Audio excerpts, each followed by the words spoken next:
Gerrard had just the full range. The one thing you hear about players who trained with him at England, right, is because everyone always asks who is the best player in that England team, and they would say Gerrard based on his training, what he displayed in training, and they always bring up the way he hit a ball, whether it was a pass or a shot. They're like, if you got a pass from Gerrard, you knew it was coming from him because of how crisp it was. Ladies and gentlemen, welcome back to Rematch. I'm your host, Lias Bouzidi, and I'm joined yet again by the fantastic duo of Lawrence McKenna and Ade Oladipo. And today we are taking... Dude. Yet again sounded slightly... Again? Guys, you guys couldn't give me someone else's stuff. Fuizzi, someone else. These guys again. Come on. Is that all you can get? I can channel Fuizzi if you want. You, Fuizzi? Yeah. Put it in the bag, man. But we're here for yet another episode revolving around Liverpool Football Club. And this week, we have the 2006 FA Cup final between themselves and West Ham, commonly known as the Steven Gerrard final. Before we get started, Lawrence, Ade, how are you guys? Do you guys remember where you were for this final? I was in my living room. I was in my childhood living room. Was your dad watching this game, or did you take a walk for this one? Divorced parents means that actually I was with the other parent for this one. Okay. But I do remember. I remember I was with a Fulham fan at the time, and he was like, "Yeah, you guys suck." and I remember thinking, I don't even know a Fulham player, but at the time that we were still in transition, and I think obviously with everything that had happened the year before, the expectation had risen so much that this felt like a bit of a kind of a booby prize for us at the time, that Rafa had come in and wow, Champions League. We still hadn't quite hit those heights of consistency that we needed to hit. And obviously some of these players are the foundation of what Rafa went on to do. But at that point, I think we're feeling like we're stringing together cups rather than doing anything of we kind were of a meaning. Cup team. Yeah. There's no two ways. That back then under Rafa, all the time under Rafa really, but we were a cup team. I used to watch these games at home. I couldn't watch I never felt comfortable for some weird reason about watching a Liverpool game amongst other people. I was a bit embarrassed. Fans. I was embarrassed. I couldn't take it because they will laugh and say something that will get me sort of agitated, and I just needed to like that. So I remember watching this at home, but I also remember being very arrogant, thinking this is a formality. Did you feel the same way? Like we're gonna beat West Ham. We'd beaten Chelsea in the semi-final, and we'd beaten your boys United for the first time, which felt like ages. And Luton I think on the way. Luton as well. By the way, though, we beat. Remember the Luton game? Remember we 3-1 down, I think, at half time or something. We'd also, by the way, the year before this, been humbled in the FA Cup to an own goal by Jimmy Traore. Was that against Barnsley Burnley? or Burnley? It was Barnsley or Burnley. It was one of those. It was Burnley, I think it was. EY at the end. One of those. And it was so clear at that point that we didn't value the FA Cup in the same way. But I feel like this was sort of the dwindling era of the FA Cup being important. Because bear in mind, at one point you could win the FA Cup and get into Europe or something like that. It was like this weird thing. You couldn't do that at that time. But this was where it was like, it was important because it still showed the team cared about Rafa and we were going in the right direction. I mean, look at the starting lineup for West Ham. It's not as bad as maybe we're thinking, but I also think... The name that's sticking out is Lionel Scaloni, right? Really? Yeah. If I tell you in 2006, that Argentine right back is going to one day give Lionel Messi the World Cup. Sure. For me, looking at hindsight, No, that's a good shout. For me, the one name that stands out, and maybe because I work with him, was two actually. Yossi Benayoun, because he was such a little tricky player. Yeah. A player that, nowadays would be like gold because players don't take people on and do anything. Yeah, he's a good player. Yeah. But Dean Ashton, because for those of a certain age, Dean Ashton was going to be the next England forward. Like, honestly, West Ham had signed him from Norwich, I think about 7 or 8 million. And he was literally the guy. And then obviously he broke his leg and that was it. No more Dean Ashton. But he was a problem. Like Dean Ashton now, looking at that West Ham forward line, Marlon, Harewood, Dean Ashton. Dean Ashton now is better than Liam Delap, for example. I remember Dean Marlon Ashton would be starting for one of the big boys now. That's how good Dean Ashton was. Forwards back then were everywhere. Yeah. So I was a bit nervous, but I also thought that we're going to beat them. Sure. Matthew Everington, oh my God, he was a handful on the left-hand side, huh? He was Stoke. That was the problem. Was actually we had a bunch of players where That's not a bad team looking back at it, you know? Like, obviously, at this point, they've just been promoted to the Premier League. But with hindsight, a lot of those guys had good Premier League careers, really good careers. I think they finished either 8th or 9th in the Prem. Yeah. So it wasn't like they were languishing at the bottom. Like, they were a decent side. We're looking at Rio Coker. Yeah. Pardew was considered a decent manager as well. There was also this kind of air of, like, Rafa not being a particularly welcome manager in the league at the time, and that all the English guys didn't really ever gel with him, that there was this kind of other group of people who wanted to sort of stick it to him and sort of show you know, the Brits have sort of got this. Yeah. Like Sir Alex had his little crew of guys. Sam Allardyce hated Any Rafa. foreign manager. Remember, he used to say, if I was called Sam Allardyce, Yeah. I would be getting all the jobs. He used to think It feels a bit like Arteta right now, right? He used, to It's think, almost- he used to think that all the foreign managers got jobs basically because they were foreign and English managers weren't getting the Allardyce. opportunities. That's what he was like, Sam Allardyce. That's what he Alan used to say. Pardew was like that. He was like, let me show you what I can do if I get a It's chance. so funny. I was talking about this yesterday with Cam, and he was saying there was this goal that Torres scored against Blackburn, against Yeah. Allardyce. Turns over, it was- that was one of- Benitez did like this, Yeah. like, oh my God. And Allardyce thought that he was basically saying, oh, game over, forget Yeah. about these No, guys. he was saying and it he was a great lost goal, it like, on wow. him, basically. Yeah. Yeah. But that, by the way, it was game over at that point. That was one of the best goals I've ever Yeah, seen incredible, in the Premier League. incredible. Torres turns, no one else knows where they are on the field, and Torres just Top goes, corner, there's the goal. bang. Yeah. Perfect. It goes over the keeper, like through the Yeah, goalkeeper. one of the best basically. goals that we've It is an seen. amazing goal. Yeah. If we're talking about Torres.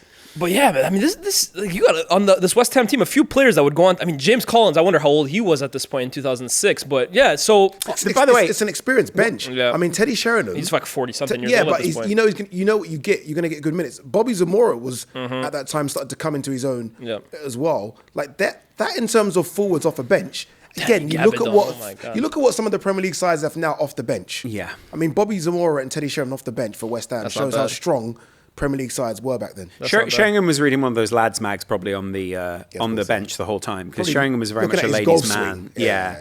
Yeah. What it also shows is how pragmatic Rafa was. I think if you stack up Rafa to a lot of the Liverpool managers that have gone since, who have kind of requested like very specific pieces. He requested specific pieces. Alonso, plenty of Spaniards, plenty of very mediocre fullbacks, but he was pragmatic in the way that he built. Yeah. And what's weird is we bought in Rafa when we had Gerrard, and it's so blatant looking back now. I actually think Liverpool, I know it's weird to say, I think we might actually be more Rafa Benitez if Gerrard's not in the team. And I actually think to an extent they hindered each other's careers because Gerrard wanted to be Gerrard and Rafa wanted to get a Pablo Aimar style player in there. I mean, he even spoke about Gerrard. He was on the overlap recently, and he was saying, for me, Gerrard wasn't a central midfielder. I felt you needed to put him out wide because he could just be himself. Yeah. And he even liked him the last season when he was playing almost as a second striker. Yeah. But he was as a second striker, he was so dynamic, and he was just so. Obviously, he was playing off the best, in my opinion, one of the two best strikers in the world in David Villa or Torres at the time, and Torres was starting for Spain, and Villa was sort of challenging that. I think Gerrard was hindered by what Rafa was doing. But at the same time, I also think Rafa tried to give him all the tools and be as pragmatic as he could to build around that. Because, you know, Momo Sissoko starts this game. Momo Sissoko is... I think if Momo Sissoko exists now, someone's paying 50 million for him and they're bringing him into 50? the Premier League. Yeah, 50. 50. Momo Sissoko was part of a midfield which was Xabi Alonso, Mascherano, and Momo Sissoko, which should have gone behind Gerrard at that time. Momo Sissoko really was like the sixth destroyer back then. Honestly, he was almost the same frame as Vieira. You know, everyone was compared to Vieira, right? So he's in the next Vieira, but he had that same frame. And that's what Rafa tried to do. It's almost like he tried to just unleash Gerrard by saying, we know you like centre midfield, but we can put Alonso there, Momo Sissoko, and as you say, later on, Mascherano, and you just go and be that free player. So it was weird. In this game, Gerrard's playing off the right. Yeah. And This obviously was that's- not that. Yeah. This is his Player of the Year campaign, though. Huh? He won PFA Player of the Season this year. Yeah, I This is think when that was also... I think Gerrard was the best midfielder in the world here. Is it? I genuinely think he was entering that period. Yeah, I wasn't think he was then. literally, he was 24, 25, and it was almost as though he became this guy of, this is my team, I will do it. And that came off the back of the Champions League final the year before, where it's like, I am now that guy. I am that stature. And I think he just got better and better. He's still quite fluffy, though. His hair's still a little bit fluffy in this, and you can still see he's still a little bit fresh and young at this point. He's not quite the honed Gerrard that we saw at his very peak, where it was like he was just dismantling sides. Interesting. But he still had the raw components. I mean, look at the goals he scores. No, we'll get into the goals, right? You know, on that, sorry, maybe you're right. Maybe you're right. I think Gerrard became his peak, as you say, when it was Alonso, it was Torres. So once he started to have pieces around him, so he didn't have to do everything. Didn't have to go run back into centre-back or run back into the right-back channel. You're right, he became sort of this just genius player. Back then, he literally did everything for Liverpool. Yeah, I thought he would have been our best centre-back if he played centre-back. That's how much I think. Wow. He was. And looking back now, I think there's a feeling of naivety maybe to this team with that. What I would call him is I'd call him cheekbones Gerrard. When you could begin to see the cheekbones, you started to see the cut man. That's when I think you really saw peak Gerrard. 0809 Gerrard. Yeah, That was impossible to play Gerrard back then. He feared absolutely no player and he feared no team. And frankly, nor did Liverpool in Europe or in the Premier League. Yeah. And I think, again, there was kind of this, there wasn't ever full synergy between Rafa and Gerrard. Rafa's going into press conferences saying weird things, and Gerrard is kind of wanting to just get business Remember done. the battles that Gerrard had as well to become that. And this is maybe the difference with now. Like Gerrard was battling, forget just Vieira, Keane and Lampard. I mean, he's having battles with David Batty. Right. Which to young viewers might not sound a lot, but Batty was as hard as nails. People back then could drag you back. do And like anything. they would try and drag you down into this like, you're Gerrard, you're really dynamic. I'm going to put my foot on your calf and see what happens. Yeah. Stuff you just wouldn't get away with now, I impossible. don't think. And this West Ham team is sort of that. It is that. There's a lot Snotty. of hard bastards in that team, you know? Can you swear on this? I didn't know. Are we free to swear? We're here now. Oh, we can. Can we say bastards? I don't know. Maybe we can. Yeah. no- Twice. We're here now. I can say what I am. Let's talk about the game, right? First 20 minutes or so, you get the impression that Liverpool are in control. It's a bit of a Sure. patient approach. West Ham just trying to survive. And then Jamie Carragher scores one of the oddest own goals you'll see, right? I mean, the whole body. I can't believe I'm the one critiquing Jamie Carragher because usually it's the other way around these do days. it. But what is that body positioning? What is the clearance with your right foot? Like, I think if Jamie Carragher were to commentate or to analyze Jamie Carragher in that moment, I think he's scathing. He's had a nightmare, is what he would say. Yeah, and yeah. also, I don't think it was going to anyone. How would he do? You go, I think, but I also think the goalkeeper would very easily just come out and just collect it. There is Harewood at the back post, if I remember. But Reina's in between. comfortably going to get there, and it's just all over the place. And that's Carragher, you know, to an extent. I mean, how many own goals has Carragher conceded or scored? 4, 5. Yeah, and they're all a bit like that. Where it's almost a bit like I'm nervous, I'm Gets his kind of feet wrong. panicking, I don't know what I'm doing. His it's almost boots like he doesn't know where the goal is. Like, Yeah. yeah. But it's almost harder for him to do that in readjusting his body than it is to just smash it really high. And it is a strange moment. It feels a bit like there was no synergy at that point between Reina and his back line. We are quite a flat-footed back line. We're not particularly quick. No. And Huppier and Carragher have basically just been turned inside out by that pass. And I think they're panicking. And so I think he's panicking in that moment, like, oh, I'm out of position. You know what this is? Looking at this now, it's one of the last times where 4-4-2 exists. Yeah. Like, this is almost like the last sort of era of true football. Like wingers, 2 forwards, 2 big men. Because it started to become 4-3-3 eventually. After Yeah, Mourinho really came in and changed and then that, it completely changed. And this is 4-4-2. And We were it's kind kind of of- weird to see. Yeah, I mean, Kuehl was always a bit of a halfway house for Liverpool. Never quite a winger, never quite a forward, never quite whatever we wanted him to be. He was always He's working a probably man better. bun in this game, man. Seriously. Like, I think Kuehl was a bit in the woods. Like he was a bit lost. He didn't really know where he was, and I think he was kind of struggling to keep up with what we needed him to do. But we just didn't have we didn't invest in the right way in this side. We just were putting weird money into people like Jan Kromkamp.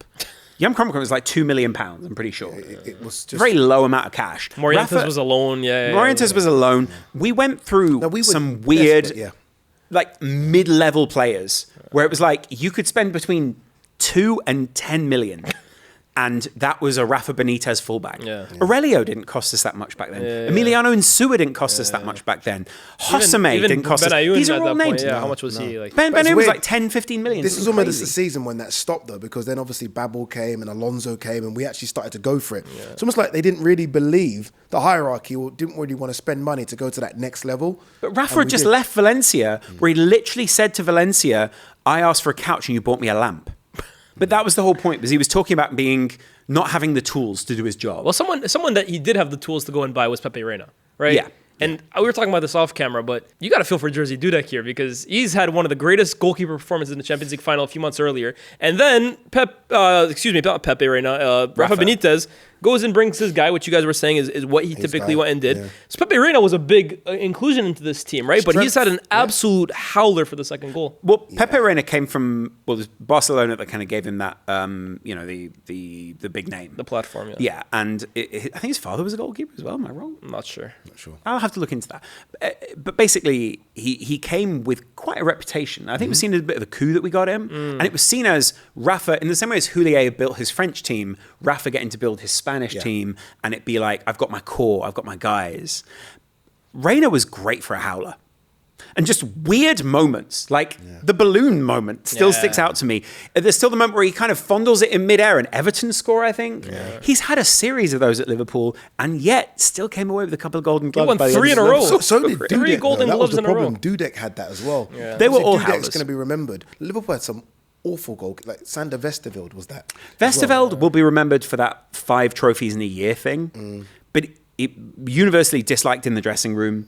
Before that, we had David James, and Turner was the backup goalkeeper. Yeah, James way before his peak, right? There was Calamity James Scott in that time. Scott Carson. Yeah, Scott Carson was probably one of our better goalkeepers in that period. Honestly. But Reina, one thing about Reina that everyone says, one of the greatest guys, in terms of just energy and something in the camp, he was... They used to say that about... I mean, when Spain won the World Cup in 2010... He was part of the 23-man squad. There was, of course, but there was even, like, when they won it, they had, like, the celebration and whatever. He's on the mic. He's the one, like, when Fabregas is getting the shirt put over him by those guys, it's Pepe Reina on the mic. He's the hype guy. Yeah. And that's why he was he was the third goalkeeper. I personally thought, despite the errors, which I definitely agree, I actually think he was a really good goalkeeper. He was very good. I think obviously there was a clear hierarchy between Van der Sar and Cech, but I think when you look at the rest of the goalkeepers in the league, I think Pepe Reina was amongst the best. He was that. 100%. Like, he wasn't the best. He was almost in that second bracket, second tier of goalkeepers, and was maybe the top of the second bracket. I look at that 11, and the bench. Obviously, Liverpool had this issue with Gerrard at the start of the season where it looked like he was going to go to Chelsea.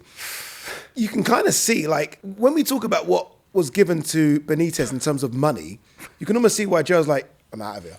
And also, though, that Gerrard had asked for reinforcements, and then that was the summer we had.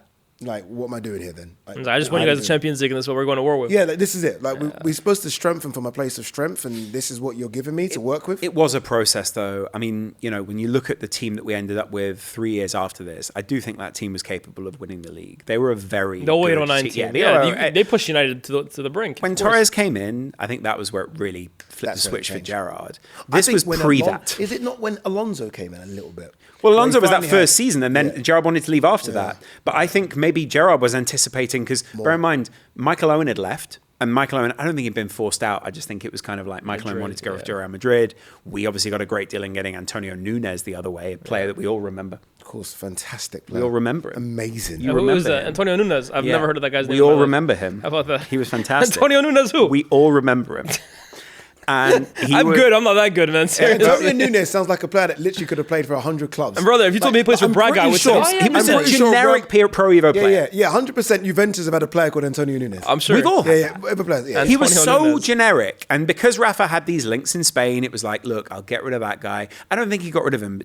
Rafa didn't visit Michael Owen in the England camp. He visited Gerrard. And Michael Owen, I think he remembers that and talks about that sometimes. Gerrard was very much central to that. But I think Gerrard was going out thinking Alonso, a couple of other people will come in. I think the anticipation was that a figure like Aymar would come in at Liverpool, and we'd completely just become this Rafa Benitez I think that team. figure became Dirk Kuyt. I think that's the guy who came the next season. Well, the thing is, the obsession under Benitez was two players in every position. It was about 2 fullbacks on the right, 2 fullbacks on the left, 2 defenders, even 2 goalkeepers, Josie Dudek and Pepe Reina. Midfield, Alonso, Sissoko, Mascherano, Gerrard. You could take any of those in, put them out, and it would just change that. Same on the wings. Harry Kewell could be rotated out. And that was how Rafa Benitez won the league with Valencia. And he came in and was just doing the cookie cutter at Liverpool. And at the time, we were just midway between haircuts. A bit like, no. How I live my life. Yeah, honestly. Yeah. I'm never sure, like, did you just get a haircut? Or, like, are you about to get one? Or... It's quite hard to tell. You're a good guy. You're a good guy. I appreciate what you just said. Rematch is powered by our friends at Betway. Betway is your home for weekly free bets, free spins, and so much more. Don't miss out. Head to Betway today. Bet the responsible way. 2-0 down. Yes, I feel that way. Djibril Cissé. Yeah. Huge goal. Great finish. Amazing pass from Gerrard. Another striker that Rafa Benitez just does not trust. But Cissé was a good player, huh? He's an enigma, but he's a good player. He was an okay player for Liverpool. That's just Rafa didn't what he was. Rafa didn't like him. It was an okay player. Said he was unpredictable. That's the perfect way to describe him. But is that not? No, but he was What's your striker unpredictable meant to off be? the pitch as well. I think Rafa didn't trust the fact that he didn't trust him because of how flamboyant He's and a bit DJ of a now. lunatic he was off the pitch. I've been to one of his DJ sets in Paris. I think with James Alcott. By the way, incredible DJ Yes. I think James Alcott told me that story. Great story. He's an incredible character, and he obviously has continued that. But that's what we had up front. It was him and Crouch. It was him and goal. But Gerrard off that right, that ball to Cisse, and the way he splits the defence and off the back of Anton Ferdinand. Chef's kiss. That's an incredible finish because that ball's in the air for quite a while. Yes. And it was a very clean strike. Turns his body, perfect strike. I think he scored another goal like that, which I can't remember when else it was, but it feels like it was another moment where Cisse did that. If Trent does that now, we're all going, wow, Trent has unlocked this team. Like Gerrard casually did stuff like that week in, week out. And towards the end of his career, it became a bit, we call them Hollywood balls. It became too much. Yeah. But at this stage, it was like, no, I don't remember another player really doing that kind of thing. No, not like that. There are other players who were spreading it, but Gerrard had this goals, ability to just unlock. And Carragher was spreading it. Carragher is, is one of the great midfielders. Scholes was doing great things. And there's a debate around Scholes right now. Gerrard had just the full range. And he was just every week was just widening the spectrum of things that he could do. I can go past players, I can score, I can pass, I can go back, I can play right back, I can play right wing, I can play in central midfield. When you sub a guy off, I'll drop back and be one of the 2 6s. He played everything for Liverpool. I do always think, though, I mean, the one thing you hear about players who trained with him at England, right, is because everyone always asks who was the best player in that England team, and they would say Gerrard based on his training, what he displayed in training, and they always bring up the way he hit a ball, whether it was a pass or a shot. They're like, if you got a pass from Gerrard, you knew it was coming from him because of how crisp it was. Even the Predators. Difference with Gerrard is the Predators are phenomenal. The difference with Gerrard and other midfielders, even the ones that, when you think Lampard, I think of an attacking midfielder, Paul Scholes, more intricate. Gerrard literally was the complete midfielder. Obviously now it's all split into numbers and it's all very silly. But back then midfielders do everything. He's the best two-way player ever. Yeah, he literally was everything. In the Premier League. Yeah. Yeah, he's up there. Because De Bruyne... No, he's not up there. I think he's the best. Yeah, I don't think there's anything. I think you could definitely say the that. only one that could compare for a season was Yaya in terms of could do absolutely everything. Because I would even say De Bruyne from the defensive point of view, you wouldn't give it doing to it. him. That's my point. That's why I say two ways. Yaya, because he obviously played centre back, could do that if he wanted to. Toure was just so dominant. But Yaya didn't have to do it. This is the thing for Liverpool. Gerrard had to be that two-way player. We're done.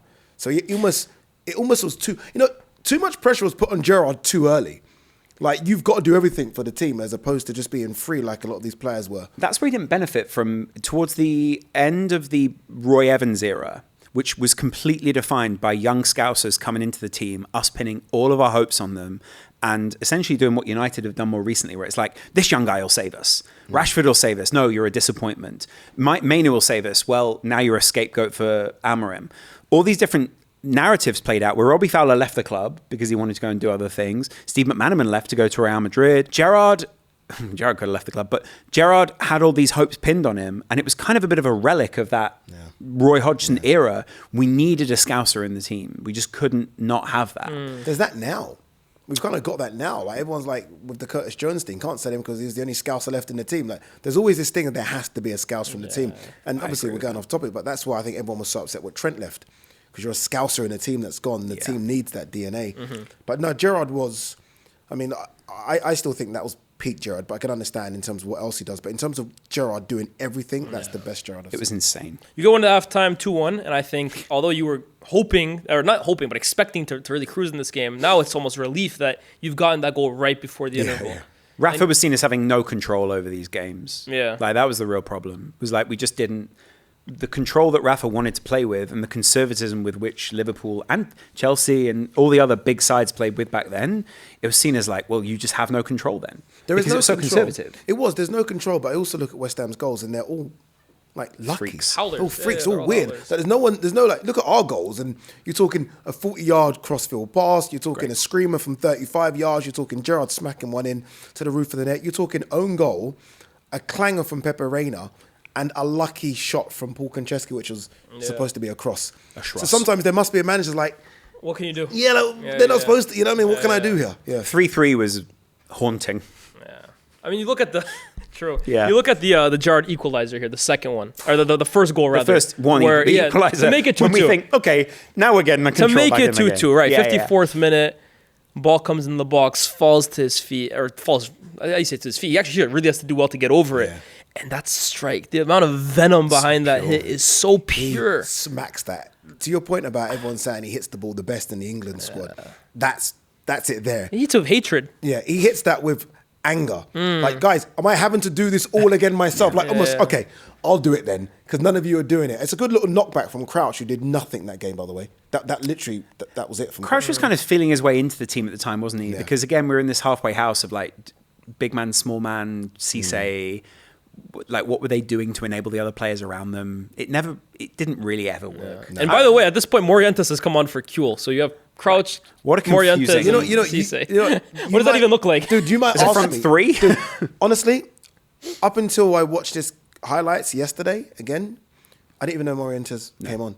Didn't know Morientes. He was pretty absent, featured wasn't on he? the pitch. Yeah, he was very. But I was like, Morientes? Morientes at Liverpool, anyways, is just like such a fever dream for me. Yeah, like, it's just one goal he was at against Charlton or Madrid. something. He did really well for Monaco. Monaco was the thing. I was so excited. He won, I because think it was the Golden Boot in Champions League that crazy. year, and then he came to Liverpool. Just like, he had the hair and he had the look.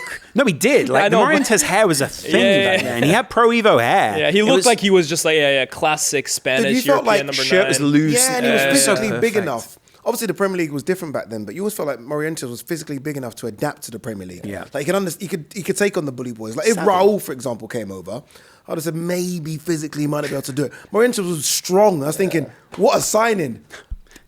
Barely knew he came on in this game. All the other strength, the weight of strength was on the other team up front. Yeah, in Zamora, Harewood. Those guys were like the boys. original Dean Akinfenwa. Ashton, Yeah. No, you're right. They hit the room in any gym, and everyone just goes, "Oh yeah. my god, what is going yeah. on?" And they were.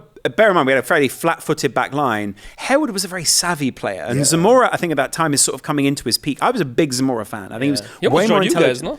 Huh? I think he spoke recently. He almost joined played Liverpool. with Zamora for Essex Schools. Is it? Yeah. So what was he Zamora. like back then? He, phenomenal. Really? He went to Ilford School, and Mr. HMRC, you can check this out if you want to. And dude, wow. he was considered just like outworldly good. Yeah. But weirdly enough, didn't get caught by a big team. Yeah. Then he was it Bristol or something, and then Bristol to Brighton, and then eventually done a lot of Brighton. I'm not He sure was at the considered time. just like untouchable. Like Bobby Zamora on that left foot, forget about it. But yeah, he spoke recently. He almost joined Liverpool. Yeah. He was saying, yeah. And I liked him for England. I remember I went to an England game with a good friend of mine, Marcus Bella, and we were sat in the crowd. And when he came off, the guys in front of us booed, and we got up and actively clapped just to counteract the booing, because he weirdly had this turn where, because he wasn't good enough for England, everyone just underestimated him. Yeah. But he really was a Remember that solid bullying Premier League of Sol striker. Campbell? Yeah. That he did. When You he need started to. bullying Do you guys Campbell. remember Yeah. when he bullied Cannavaro against Juve in the Europa League? Yeah, that was that was a fun Big- period. He Fulham in the became Europa this League. really big, strong You've got to cover forward. We need to do that for sure. Yeah, you have That to. Fulham run in the Europa League was crazy. Because with Clint Zamora. Dempsey and those yeah. guys. This is really that era where I don't know if that kind of player exists anymore. Yeah. Clint Dempsey doesn't exist Yeah. in the Premier League anymore. He exists in my brain. In your He brain. exists in reality. You know who's that? Arena. You know who else was part of that Fulham team was Konchesky, who obviously puts West Ham 3-2 up.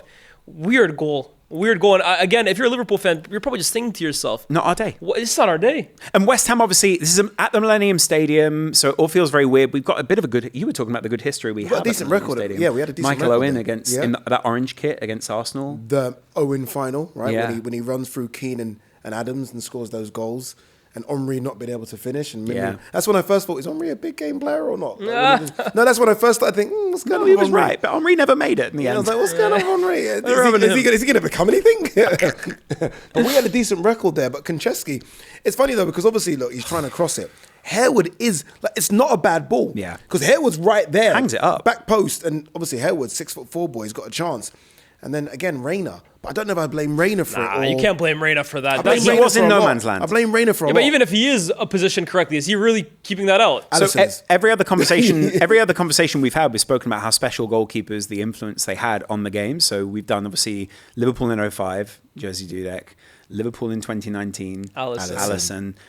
Reina was a bit of the jury was out. Well, he gets his moment a few minutes later. I guess. Sure. Yeah. But the jury was out at this I point. think this one in particular is tough, man. I do. Like, All open play I think this mistakes. is really just a fluke. Honestly, it's a fluke. And Konchesky's cheeky for trying to celebrate that, because sometimes a player like they have this cross come shot and you look at their eyes and like they look at the goal for a second. He's looking at Harewood at the far post. Yeah. Oh. And it's a full-on celebration. It isn't just a case of shameless as hell. Yeah, I mean he's running into the crowd. Is that not also because West Ham though at that time were kind of lucky to be in that position, and they were sort of like, hey, we can't believe this is happening to us. For them, it's probably just a day out.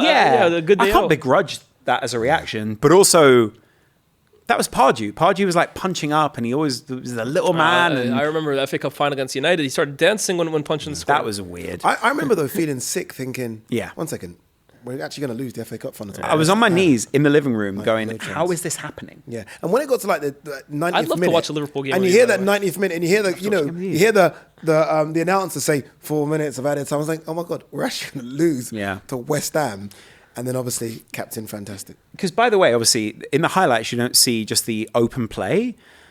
I think I was watching it and thinking it was on half speed because it's so slow. Everyone's exhausted. And Gerrard even talks about being so exhausted, he just had nothing left in the tank. And he says he just swings his foot at it just to see what happens. And the ball just kind of dribbles to him. It doesn't even really come with any venom. Like bounces a few times. It's just there. And it's like, that would just not happen in modern football. The ball just does not go in that area. Modern football, even if it does fall to him, Gerrard or whoever the player is receiving it, opening his body up, full back, recycle, we go again, put a ball into the box. And not only that, but the opposition are running. You're right. No one's hitting that. That is going, you're right. That's going to the wingers. Yeah. And we're starting again, and someone's going to try and whip across it. Yeah. No one is maybe allowed to hit that apart from the captain of Liverpool, Steven Gerrard, where there's a chance because he has history of smacking them in, but not the way he hits that. That is too far out. It's too far. It's 35 yards. Yeah. Shaka Hislop, 91st minute. What are we doing? You know what that is right there? And excuse me, that's an F it. I'm Steven Gerrard. Like it is. Yeah, I'm just gonna hit it. Like he was very Kobe. He was very Kobe Bryant for Liverpool. Yeah, F it. Like I was thinking of a player like that actually. It's like Steph for me. It's like Steph. Like Steph's at half court. F it. Yeah, Steph from 40. But Steph was more like Steph has got this weird consistency, and obviously he's like Gerrard back then. It was that kind of athlete again doesn't really exist right now. It's very Kobe, like T-Mac kind of vibe. It's very Adidas of that time. Like they're just the marketing around athletes was different, right? And I just feel like you were going to talk about the way he struck the shot. It feels like it comes off his foot quite clean, but then dribbles in. It's ridiculous because it actually moves away a little bit from Shaka. Right. And Shaka Hislop's a massive goalkeeper. Huge. And a good goalkeeper. Yeah. Do you know what I mean? He's a big, good goalkeeper. And he's probably thinking, I dare you to hit that from there. Yeah. Like, go on, I'll dare you. Go on, and bang. My favorite thing about that goal is the celebration, though, because the first one he's running around like that, the arms out. The third, the second one, he's just like, it's like he struts. Yeah, it's like I just did that. It's a bit FATK-ish. Yeah. It's like I just did that. I'm him. Yeah. The first one is like elation. This one is like I'm him. But bear in mind, he's bringing his weight. He's bringing the love back from the Liverpool fans at this point. So he is still earning back that. I think obviously everyone's more than willing to give it, but he does need moments like this to rebuild his aura for Liverpool. You know what's interesting? Risa goes up to him. Everyone obviously goes up to Gerrard. Carragher, who obviously has this relationship with Gerrard, almost goes up and embarrassingly hits him on the neck, hits him on the shoulder, as if to say, "You're doing this all yourself, and I know we're not helping you." It's almost like I wish he doesn't run, he doesn't sort of put his arm around him, he just taps him on the shoulder and walks away, if you see the footage. Because he's almost like, I know we're letting you down. I know, and I'm sorry, and just walks away.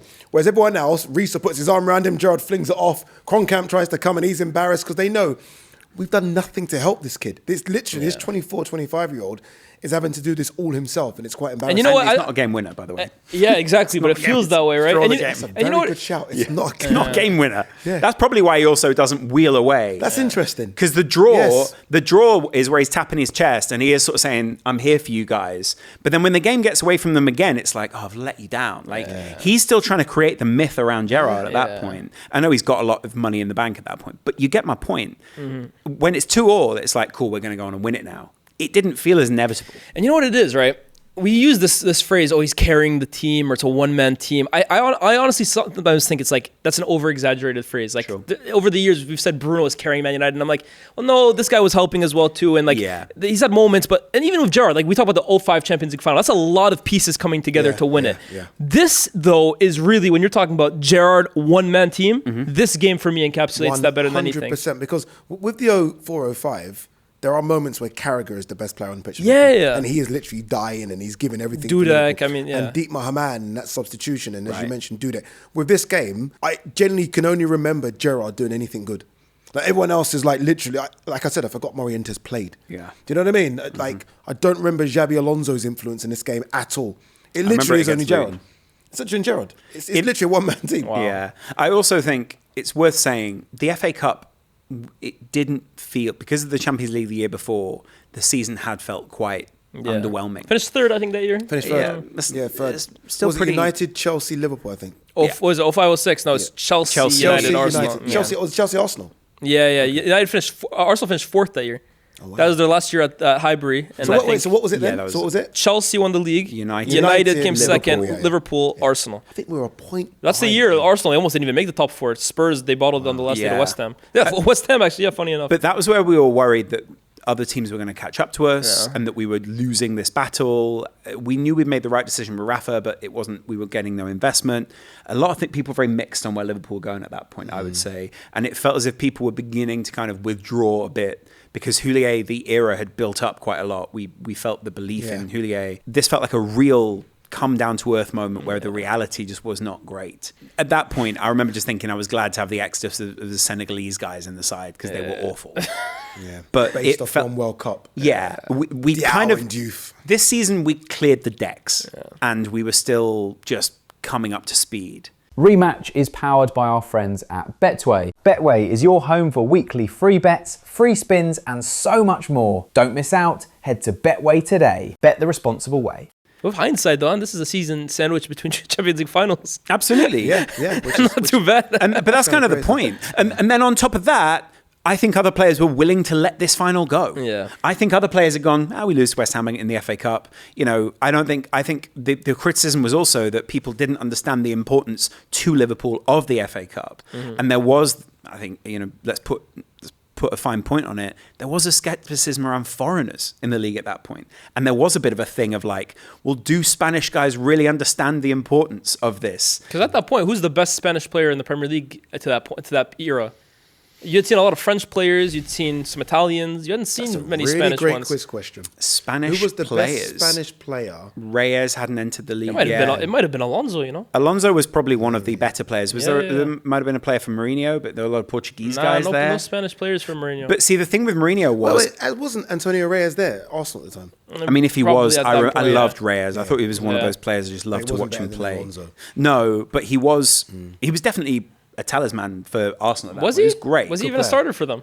I felt like he was one of those guys who was pushing into that position. I felt Reyes was a great player. But my point is, Mourinho had this cult of the personality that he'd gone and built. The Portuguese guys had come in. Lampard and Terry had just completely changed life. Like they looked like superheroes going out there.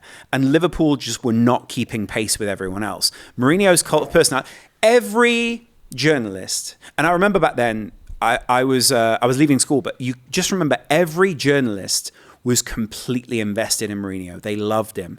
Samsung on the shirts. He was part of every ad campaign. He really was what he could walk into a press conference and all the English guys would go, the ladies, he was good looking. Right. And Paddy Barkley and Henry Winter and all these guys would go, well, he's just one of the guys and it's just great. Rafa, people weren't making the journey to go and see Liverpool press conferences. They weren't titillated by what was going on at Liverpool. It was sexy what Roman Abramovich had brought in at Chelsea. And it was brandable and it was so exciting. Fresh, Liverpool were, it was the Adidas kit for Chelsea. Just everything was going. It was West London. You guys got Reebok. Imagine people like Rory Jennings.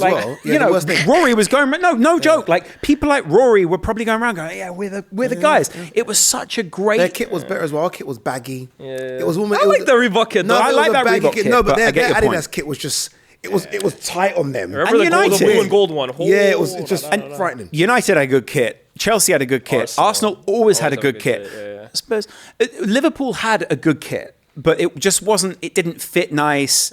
It was this kind of like it looked like more like we were playing like hurling, or like we were playing another sport. You know what it is? Back then, I just think Chelsea were a big problem because Abramovich had come in, and you felt like you were really far behind, right? Because there was a time when Liverpool felt before, again when it was Ranieri in charge, it was like, okay, Liverpool were going toe to toe with Chelsea, and it's fine.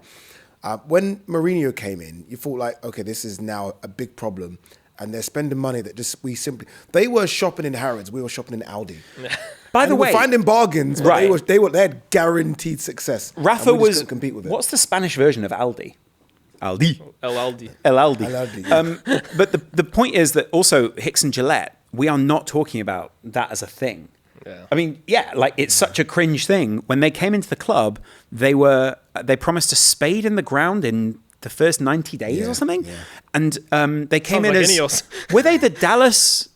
What club? Were they? No, what They NFL team owned the Cowboys or something, didn't they? No, it wasn't the Cowboys. It was a big Dallas team. It wasn't the Cowboys. It was the Dallas something. It wasn't the Mavericks. It wasn't. It certainly wasn't the Cowboys. They owned it. No, maybe not. But it was definitely a stadium that was massive. And it was one of these things where like American stadiums were the thing we were all sold on at that point. And bear in mind, obviously, the stadiums were a very prevalent thing in the UK back then, which no one really thinks about because the stadiums this is being played in is a temporary stadium because Wembley is being rebuilt to be state of the art, to be this stadium. Is the Millennium, the stadium, right? This is the Millennium Stadium where we had a pretty good run. But the point was, at the time, the focus was Old Trafford was huge.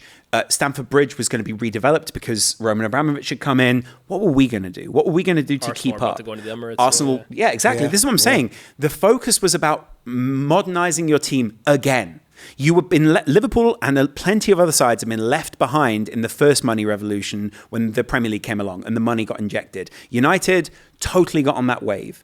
We were about 15 years, maybe a decade too late in getting Gerrard Houllier, and that was seen as, right, we've modernized the football. But Anfield was still lagging behind at that point. We still had a wimpy, like, at the bottom of the stadium or like a McDonald's built into it. It was Anfield, we love it, but it wasn't keeping up. And what we were seen as, we were really worried we were going to lag behind because Spurs were on the beginning of, we're going to become Spurs, we're in London, we're this thing, we can keep up. That's why Hicks and Gillette, this promise of a spade in the ground in 90 days was so big. I remember this big arching roof, it didn't have two ends to it, it just had one end and it kind of would support itself. It was all about being Americanized and us being part of that revolution. And the worry was we weren't going to do that. Maybe I'm wrong. Maybe I'm misremembering, but that was how I felt looking back. Let's talk about the shootout because that Gerrard goal breathes new life into Liverpool. Extra time happens, but a shootout feels imminent. It was a nothing of extra time, by the way. Yeah. No, but it's compared to there was Istanbul. one chance. I think John Arne Riise had one, which just went over the crossbar. But apart from that, it's almost like everyone settled. Yeah. Like if you see a highlight package, you would think there was no extra 30 minutes. You'd think, oh, did they go straight to penalties? Because literally nothing happened. They should. But the highlight package of extra time is about 20 seconds. Yeah. That's how much happened. I wonder if Benitez knows it's going to penalties, does he bring on Dudek?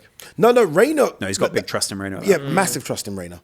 Like massive trust. Like this is and why. To be fair, Reina he needed to repay that trust. Yeah, exactly. This Dudek is was on the Reina's outs. onto his own. This is Reina now, isn't it? Like Reina in terms of agility. Like Reina throughout the season, like in terms of getting off the goal and making saves, fantastic. Just had a clanger. But as soon as it got to penalties, I was always confident. Yeah. In saying that, I was always confident we were going to win the game before the game. But as soon as it got to penalties, I was like, we've got Reina. And he was huge in this penalty shootout. Huge. We beat them 3-1 in penalties. Some of the saves are exceptional.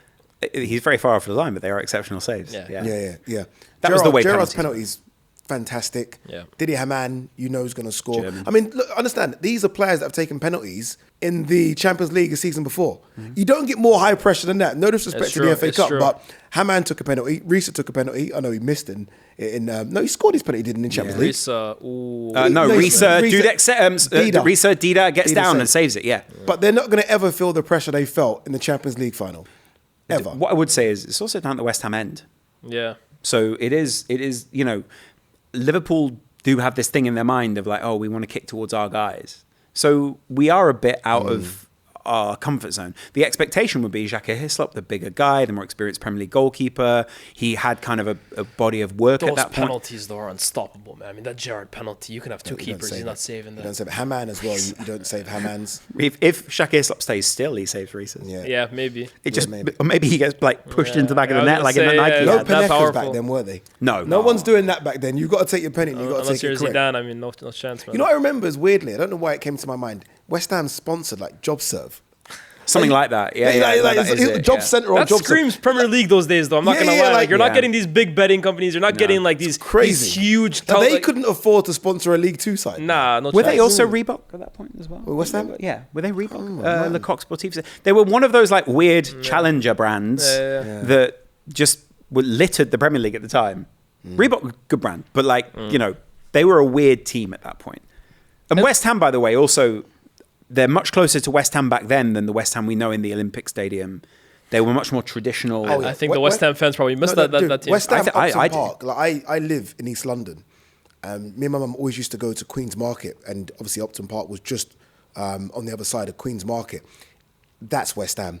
Like it was one of the most intimidating grounds to go to. Frightening. Like, as an away fan, scary to go to. You're penned in at either side. I remember United played at the last day. People were skipping and whistling to West Ham. You Ham. don't get pasta or pizza before. Yeah, no, I've been to the new one. With all due respect, I mean, you need binoculars to go see it. It looks like a hologram. Yeah. It's so far away. Pub on the corner, old school tradition. So that's the West Ham Liverpool place. And West Ham fans are very like. They're not the kind of team, like we were saying with Liverpool and United, they're going to ride with their team to the death. West Ham fans, they don't see what they're like, man. There's no atmosphere there. Yeah, because ultimately Upton Park was only 31,000. Yeah. So claustrophobic. Yeah. This new stadium has brought in a lot of new fans, and they like to call them tourists, right? Which is unfair, but it's new fans that maybe didn't go to Upton Park, maybe don't have that same spirit. So you're right, Liverpool played a proper West Ham team with West Ham fans. Yeah. Which is why, in hindsight, maybe my arrogance before the game, this is easy, maybe shouldn't have been like that. Because, again, they finished, 8th or 9th, a good manager, good forwards, good experience. Nigel Reo-Coker was a good captain at the time. People might look at it a bit sneery now, but back then, he was the under-21s captain for England forever. And then he broke into the full England squad. It wasn't a bad side. Not at all. Liverpool win the FA Cup. But I feel like almost the trophy itself is inconsequential. I feel like that is the real legacy, not legacy defining because he's had so many, but that game is Steven Gerrard right there. Well, that's interesting. In what sense? Is it Steven Gerrard? It is for me. That is Steven Gerrard. No, in terms of what when the legacy started, or just I don't think the legacy starts in that moment. The Champions League starts it for me. So for me, that's his legacy. I mean, obviously, that's a defining. It's still an image that the Champions League use a lot. I don't think the FA Cup ever looked back to that one and go, "What a moment!" But maybe it felt like a bit of a turning point. Actually, it's not true. You said 2006 is when you thought Gerrard was the best midfielder in the world. But that performance surely encapsulates that. It's the goals, everything. It's everything. Those. Remember, like all 3 goals. It's funny because nowadays, right? You don't get nowadays it'll be goal and assist. Back then you don't really get the assist. No one get. You know what I mean? Thank you so much for saying that. Goal involvements back then. That's all Gerrard. The goal involvements. The pass. I'm so happy you said that though, because honestly, those days no one is counting assists. No one goal contribution. GA. It's no, not at all. It's only goals. And Gerrard literally create even the second goal. It's his ball in, then it's his run. So he's almost creating his own goal. He did that a lot. Yeah. He literally did everything. So I think that's when Gerrard believed in himself that he's one of the best midfielders in the world. Yeah. That's when he kind of went into that I'm with whoever it may be, Kaka, Pirlo. It's not just the English ones, but I can compete with everyone. Yeah. So I think that's when Gerrard arrived. And he's at the age, right? Again, he's 24, 25. He was just supreme. An athlete, big, long strides, could play anywhere. Again, in this game, he was playing right midfield. Then he moved into a 10. Then he would go back into 7. Then he moved eventually as a 6th when he left Liverpool. Just a complete midfielder. I feel like every category I have, the answer is Gerrard. Most important moment of the game, the Gerrard equalizer. Biggest decision from the coach, playing Gerrard on the right. Man of the match, Steven Gerrard. Like, biggest effect this had on anyone, Gerrard. Yeah. Who gains the most from this game? Gerrard. Like, moment you'd forgotten. Was it Carragher tapping Gerrard? It's just Gerrard. It is defining of that. I just think as a Liverpool fan, you look back and you see obviously the wider body of work. I'm still underwhelmed by this game in terms of like what it meant for the club, but it was in hindsight, that was a turning point few years for us. What I would say to that, I do understand what you mean, Lawrence, but for me, it was so important for Liverpool at that time to always win a trophy. Momentum. Just win a trophy. It was more important. Just get a trophy. Yeah, I think for Gerrard as well too, right? Because it's easier said than done. Okay, it's my boyhood club, I'm staying, but you still need those trophies as well too to kind of reaffirm that this is why I'm staying here. Yeah, because you realize when these guys retire and everyone starts to compare, and it's stupid comparisons sometimes, because ultimately if you're with a really strong team, you're going to win more trophies. But once you can put your trophies out there, look, I did this, I did that, and Gerrard had that. Hence the players now have got that as well. They like Mo Salah can leave with 9 trophies. You know what I mean? And I think it was important to win that game. But you talking about the league positions, bear in mind he's just turned down the league winners, and we weren't great in the Champions League that year. I don't actually remember. You lost the Club World Cup final or the Intercontinental Cup that year to Sao Paulo. Whoever the goalkeeper was playing for, Rogerio Cerny. Who was you playing with? Was it Sao Paulo or Internacional? One of those clubs. One of them. It might have been Sao Paulo. You might I think be it was right. Sao Paulo, because I think they had Cecinio at the time. Perhaps. And I think I remember. I loved that kit. They had the weird red I think you might be right. I think it might have been I do Sao think Paulo. though we forget the season before. Yes, we won the Champions League. We were rubbish. Yeah, you finished 5th. Dude, I think we finished 5th on 50, whatever point. Horrendous. Yeah. This season or the season after, 80-something points. We were a decent side that year. So yeah, we are. That's just one season gap. We improved something like 20+ points. Mm-hmm. So improvements were being made in it, and obviously look, not enough. But you look at the 2 teams that finished above us, powerhouses at the time. United and Chelsea were just you couldn't compete. Just forget about it. Mourinho, Mourinho and Fergie.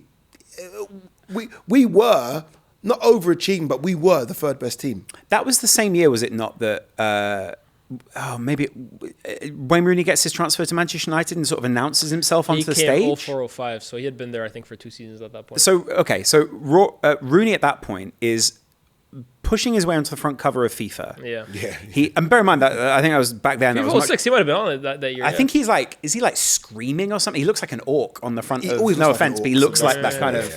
No, but you get my point. He looks like he's screaming his way into battle. He's emerging. And that was the commercial visibility of Manchester United.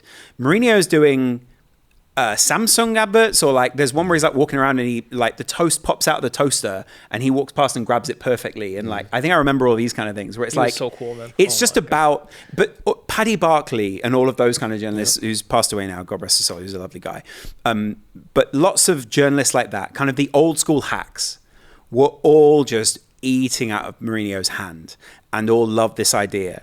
It must have felt like Liverpool were being left behind for Gerrard. And the FA Cup felt like a bit of a... Don't forget about me. A booby prize. The only reason I felt it wasn't as bad as that, and it is because we knocked those 2 behemoths out on the way to winning. Yeah, I get that. That's the only thing. They were that Chelsea side that we knocked out in the semi-final was the Chelsea side. That is where Rafa. I think Rafa did put some money in the bank there, where it's Rafa was beginning. I mean, obviously he'd already shown about the AC Milan thing, but the AC Milan thing felt like maybe try that again. He was showing in the big games, I can set us up. Yep. And I can level the playing field. Feels a bit like Man United of the last few years, right? They are a bit of a cup team against the big sides in England. They can rise to the occasion, but ultimately just not good enough to even compete. And it shows how long it takes to transition from just winning those big games to actually winning 35 games in a league run to win the title. Yeah. And that's, Rafa kind of had his moment and struggled. Obviously, Brendan Rodgers didn't do much after, but it took until Klopp to actually really go for it. And it shows it's not that easy to transition from a good cup side with a few good players, like what you've kind of got, as you say, Bruno, etc. Bruno is your Gerrard, right? Yeah, relative, yeah, relative, obviously, to where we are now. It does take a long time. And I think Liverpool were just miles behind. Honestly, those Chelsea games used to frighten me. Frighten the hell out of me. Chelsea, Arsenal, and Manchester United. I just think, we're done here. They're gonna kill us. Having said that, though, you guys had great success against Chelsea. Yeah, we leveled that playing field in the cup. Neil Mellor. That's gonna do it from us here. The Steven Gerrard final. What a game! What a performance! What a legacy! And Lawrence McKenna, Adeola Debo, thank you so much for going down this trip down memory lane with me. It's been myself, Lias Bouzidi. Please like, share, subscribe, all of the above and more. We'll be back very, very soon with another episode of Rematch. Peace.